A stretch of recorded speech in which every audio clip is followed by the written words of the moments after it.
नमस्कार, मैं हूं देवांजलि मोइत्रा।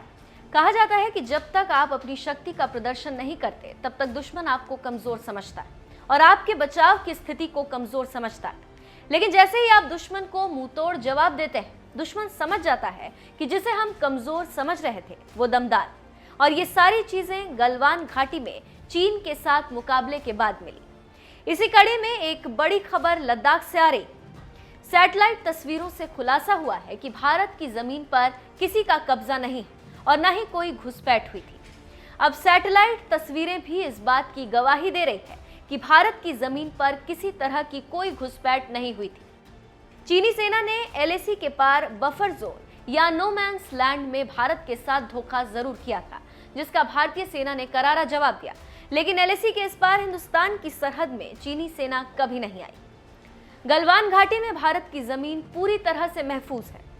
सूत्रों की माने तो जो सैटेलाइट की तस्वीरें मिली वो 6 मई से लेकर 18 जून तक के बीच की है।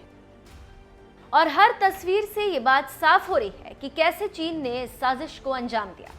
चीन ने गलवान नदी के पानी को रोका, फिर उसको डाइवर्ट किया।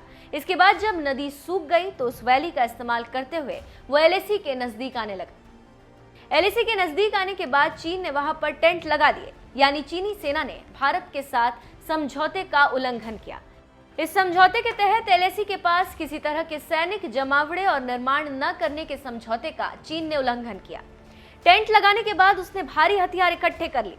नियमों का उल्लंघन करते हुए अक्साई चीन में चीन ने अपना बिल्टअप किया। इसी को रोकने के लिए जब 14 जून की रात साझा सहमति के बाद भारत के सैनिक टेंट उखाड़ने पहुंचे, तब उसके बाद झड़प हुई थी, जिसमें 40 चीनी सैनिक मारे गए। इस झड़प में भारत के 20 जवान शहीद हो गए। तो आप समझ सकते हैं कि क्या हुआ और अब क्या हो रहा है।